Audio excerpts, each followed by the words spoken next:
අද අපි Python වල වැදගත් concept එකක් වන function ගැන කතා කරමු.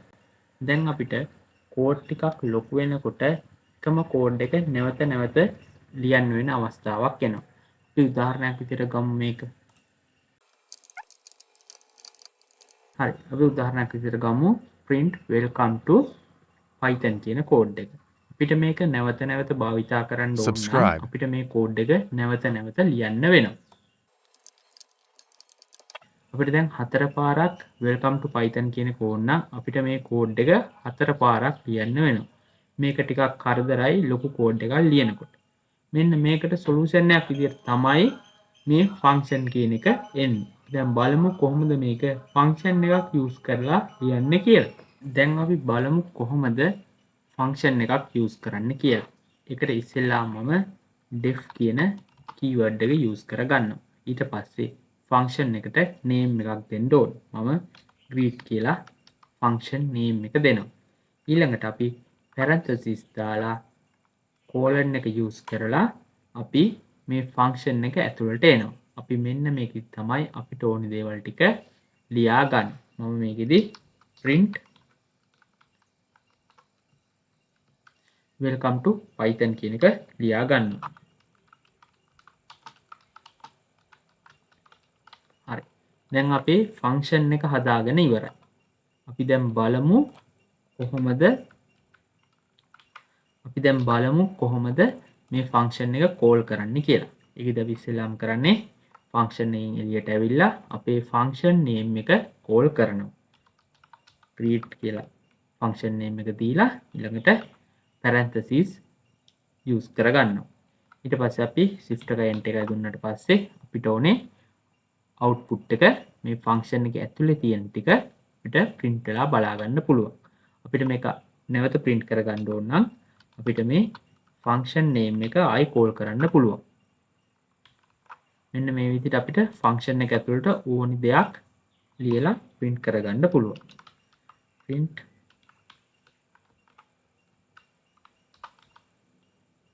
hello. අපිට දැන් මේක බලා ගන්න පුළුවන් print වෙලා තියෙනවා දෙපාර. හරි. මෙන්න මේ විදිහට තමයි සරලවම ෆන්ක්ෂන් එකක් කියන්නේ මොකක්ද කියලා අයිඩියා එකක් ගන්න. හරි. අපි මේ යටතේ ආගියුමන්ට් ඊට පස්සේ මල්ටිපල් ආගියුමන්ට් කීවර්ඩ් යූස් කරන්නේ කොහොමද? Global and local variable use කරන්නේ කොහොමද? lambda ෆන්ක්ෂන් එක යූස් කරන්නේ කොහොමද කියලා කතා කරමු. දැන් අපි කතා කරමු ආගියුමන්ට් එකක් කියන්නේ මොකක්ද කියලා. අපි දැන් ඉස්සෙල්ලා කතා කරු ෆන්ක්ෂන් එකේදී වෙන්නේ එකම අවුට්පුට් එක තමයි හැම වෙලාවෙදිම එන්නේ.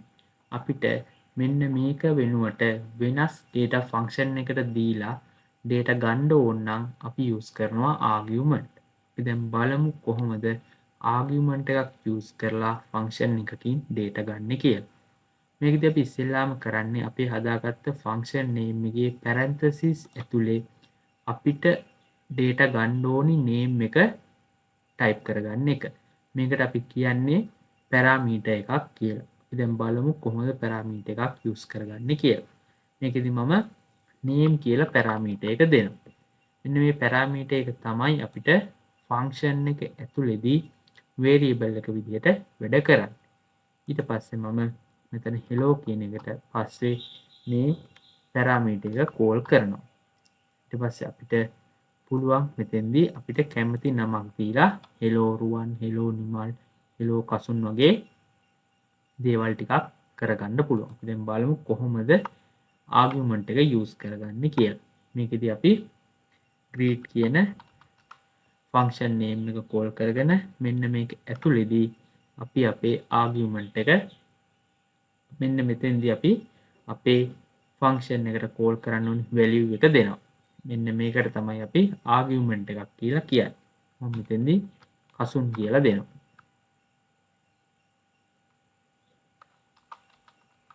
හරි. දැන් අපි print කරගෙන බලමු කොහොමද මේක වැඩ කරන්නේ කියලා. හරි. දැන් ඔයාලට බලා ගන්න පුළුවන් hello Kasun welcome to python කියලා එවිල්ලා තියෙනවා. හරි. අපි දැන් බලමු වෙන නමක් use කරගෙන.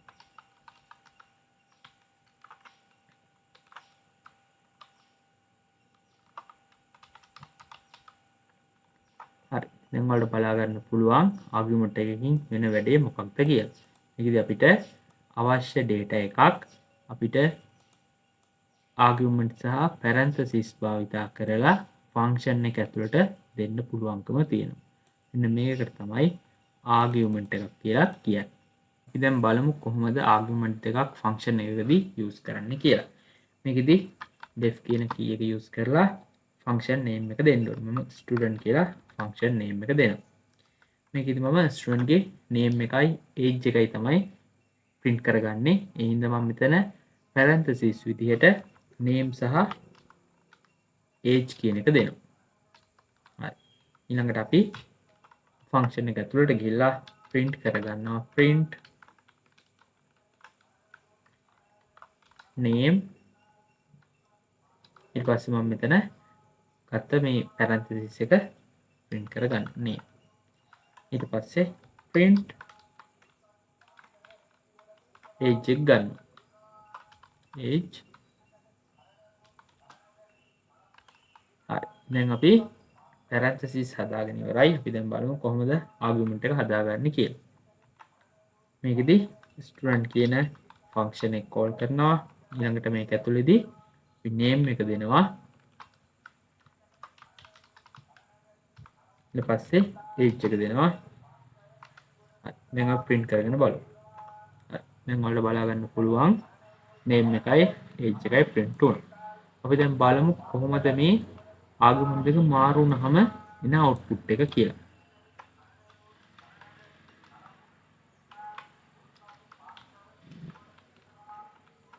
මෙතෙන්දී මම age එක දෙනවා. මෙතෙන්දී මම age එක දෙනවා. ඊට පස්සේ name එක දෙනවා.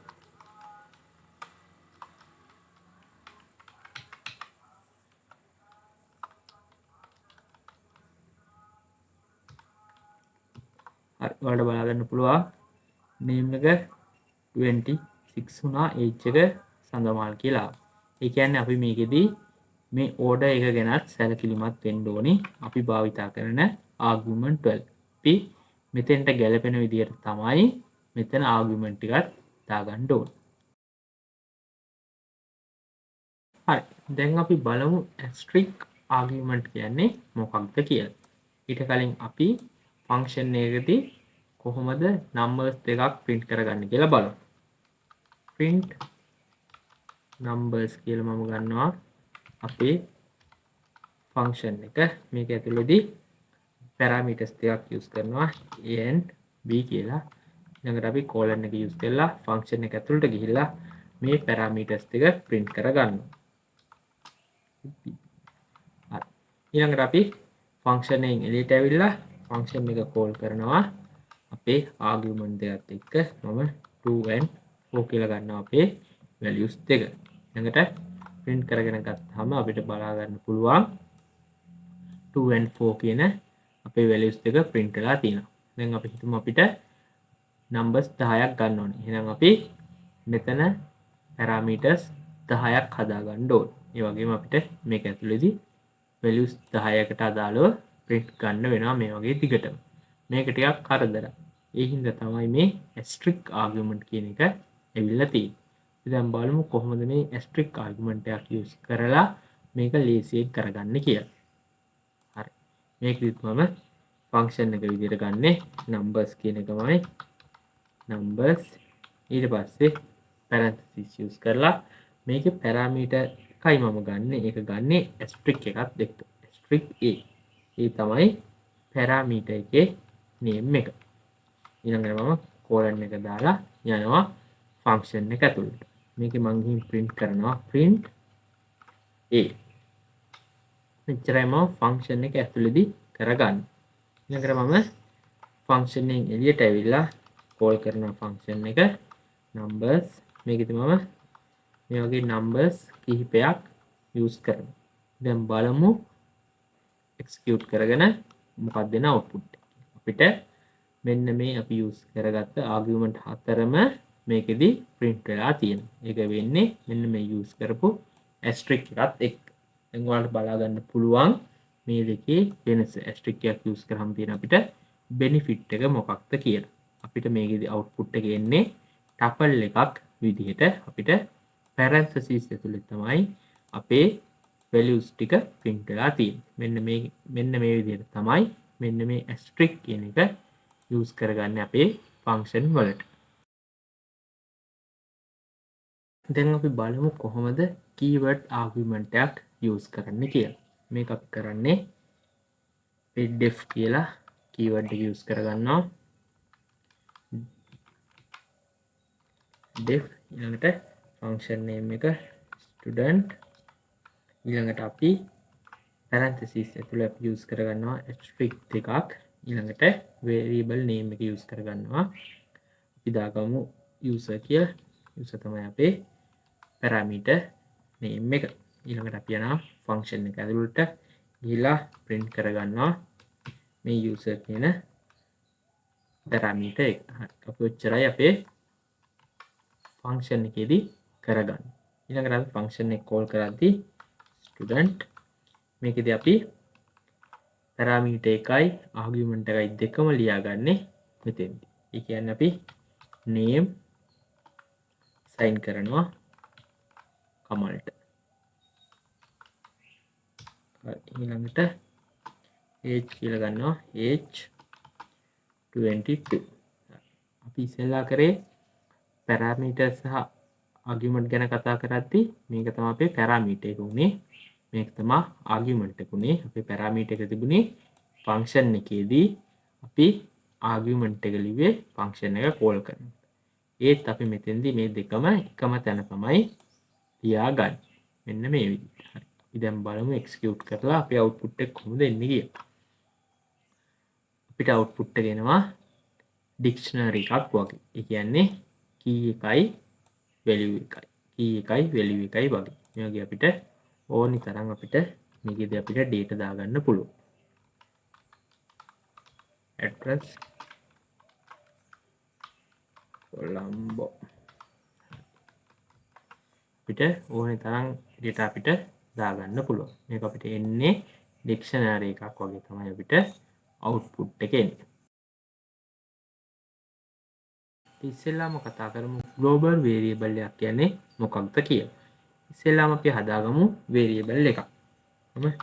name කියලා ගන්නවා variable name එක. මම හදා ගන්නවා name එක හදා ගන්නවා. සඳමාල් කියලා. හරි. දැන් අපිට තියෙනවා variable එකක්. මේක අපි print කරගෙන බලමු. print name. හරි. කිසි ප්‍රශ්නයක් නැහැ. අපිට මේ name එක print වුණා. දැන් අපි හදාගමු function එක. def show කියලා ගන්නවා මම function එකේ name එක. අපි දැන් function එක ඇතුළට ගිහිල්ලා print කරගෙන බලමු මේ name එක. හරි. ඊට අපි function එකෙන් එළියට ඇවිල්ලා අපි function එක call කරමු. හරි. දැන් ඔයාලට බලා ගන්න පුළුවන් අපිට මෙතෙන්දී හදාගත්ත function එක එළියදිත් call වුණා. මේක function එක ඇතුළතදී මේක අපි access කරා. ඒ කියන්නේ අපි global variable එකක් හදාගත්තාම ඒක අපිට function එකක් එළියෙත් access කරන්න පුළුවන්. function එක ඇතුළතදීත් access කරන්න පුළුවන්. ඒ වගේ variable වලට කියනවා global variable එකක් කියලා. මේ variable එක function එක ඇතුළතදීත් access කරන්න පුළුවන්. function එක එළියෙදිත් access කරන්න පුළුවන්. දැන් අපි බලමු local variable එකක් කියන්නේ මොකක්ද කියලා. මම ඒකටත් function එක හදාගන්නවා show කියලා. show මේක function එක ඇතුළතදී හදාගන්නවා variable එකක් name2 කියලා. මම මේකේ value එක විදිහට දාගන්නවා කමල කියලා. හරි. දැන් අපි මේක print කරගෙන බලමු. print name2. හරි. දැන් අපි function එකෙන් එළියට ගිහිල්ලා function එක call කරමු. හරි. දැන් අපිට බලා ගන්න පුළුවන් අපේ output එක කමල් කියලා print වුණා. අපි මේකෙදි variable එක හදාගත්තේ function එක ඇතුළේදී අපි function variable එක access කරේත් function එක ඇතුළේදී. දැන් බලමු function එකෙන් එළියට ඇවිල්ලා මේ variable එක access කරලා අපිට access කරන්න පුළුවන්ද කියලා. print name2 හරි දැන් අපිට error එකක් ආවා මොකක්ද මේ name2 කියන එක define කරලා නැහැ කියලා. ඒ කියන්නේ අපිට function එකෙන් එළියේදී function එක ඇතුළේදී හදපු variable එකක් access කරන්න බෑ. අන්න ඒ හින්දා තමයි අපිට මේක local variable එකක් කියලා කියන්නේ. ඒ කියන්නේ අපිට මේක function එක ඇතුළේදී විතරයි access කරන්න පුළුවන්. අපි global variable එකක් හදාගත්තා නම් අපිට ඒක function එක ඇතුළේදීත් access කරන්න පුළුවන්. function එක එළියේදීත් access කරන්න පුළුවන්. මෙන්න මෙහෙම තමයි අපි global variable එකකුයි local variable එකකුයි හදාගන්නේ. දැන් අපි කතා කරමු lambda function එකක් කියන්නේ මොකක්ද කියලා. මෙතන මම හදාගෙන තියෙනවා square කියලා function එකක්. ඒකේ parameter එක විදිහට x කියලා අරන් තියෙනවා. ඊළඟට return කරගෙන තියෙනවා x multiply x කියන එක. මේ return කියන keyword එකෙන් වෙන්නේ මෙන්න මේ value එක function එකෙන් එළියට ගන්න එක. ඊළඟට මම print statement එක call කරලා තියෙනවා. මේක ඇතුලේ square කියන function එක තියෙනවා. ඊට අමතරව මෙතන අපි value එක දීලා තියෙනවා argument එක අපේ පහයි කියලා. දැන් බලමු මේකේ output එක මොකක්ද කියලා. හරි. දැන් අපිට output එක විදිහට x multiply x. ඒ කියන්නේ 5 ගුණ කිරීම 5 කියලා 25 කියන උත්තරය අපිට ඇවිල්ලා තියෙනවා. අපි දැන් බලමු කොහොමද lambda function එක use කරලා මේ function එක හදාගන්නේ කියලා. මේකෙදී අපිට ඉස්සෙල්ලාම තියෙනවා function name එක හදාගන්න.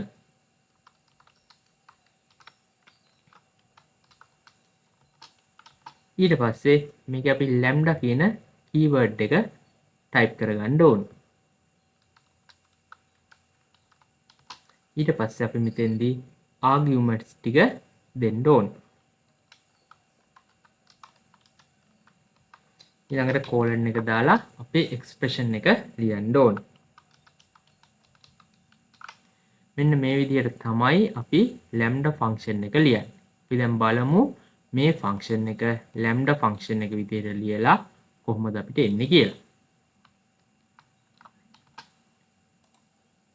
හරි. ඒකට අපි ඉස්සෙල්ලාම කරගන්න ඕනේ function name එක හදාගන්න ඕනේ. මේක function name එක විදිහට square කියලාම ගන්නවා. හරි. ඊළඟට අපි lambda කියන keyword එක type කරගන්න ඕනේ.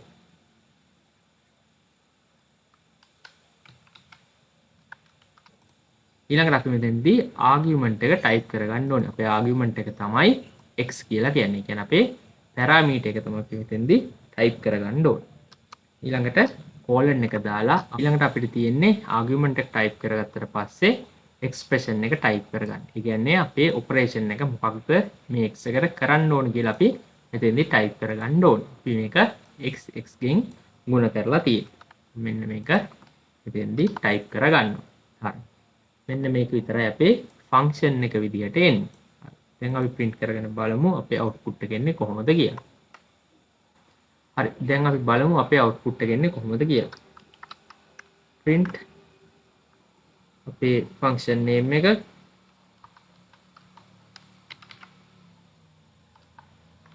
ඊළඟ අපේ argument එක මම 4 වගේ ගන්නවා. හරි. අපිට අපේ answer එක ගන්න පුළුවන් 16යි කියලා. කියන්නේ 4 වැඩි කිරීම 4 16 කියලා අපිට එනවා. දැන් අපි බලමු කොහොමද මේ function එක lambda function එකක් විදිහට ලියන්නේ කියලා. මේකදී අපි අරන් තිනවා argument එකක්.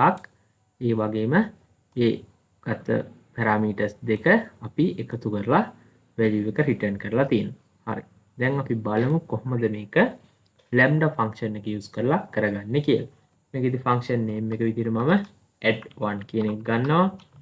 ඊළඟට lambda කියන keyword එක use කරගන්නවා. ඊළඟට මම අපේ argument ඒ කියන්නේ parameters කීයක් තියෙද කියලා ඒ ටික සටහන් කරගන්න ඕන. අපිට තියෙනවා parameters දෙකක් a and b කියලා. ඊළඟට අපි colon එක දාලා අපි ගත්ත මෙන්න මේ parameters දෙකෙන් කරන්න ඕනි දේ මෙතනින් type කරගන්න ඕන. ඒ කියන්නේ expression එකක් මෙතන ලියා ගන්න ඕන. අපි දැන් කරන්නේ මේ දෙක එකතු කරන එක. හින්දා a b කියලා මම මෙතන දාගන්නවා. හරි. දැන් අපේ lambda function එක හදාගෙන ඉවරයි. අපි දැන් print කරගෙන බලමු අපේ output එක කොහොමද එන්නේ කියලා. print function name එක add1 ඊළඟට parenthesis ඇතුලේ අපි මෙතන දාගන්න ඕනි අපේ argument දෙක. ඒ කියන්නේ a සහ b ට value දෙකක් දාගන්න ඕනේ. මම 4යි 7යි දාගන්න. දැන් බලමු මොකක්ද දෙන output එක කියලා. අපිට output එක බලා ගන්න පුළුවන්. මේ අපි ගත්ත argument දෙක එකතු වෙලා තමයි අපිට output එක විදිහට 11 ලැබිලා තියෙන්නේ. මෙන්න මේ වගේ function එකක් කෙටියෙන් ලියා ගන්න තමයි අපි lambda function එක use කරගන්නේ. අපි function යටතේදී මෙන්න මේ දේවල් ටික තමයි කතා කරන්නේ. හරි අපි බලමු ඊළඟ topic එක.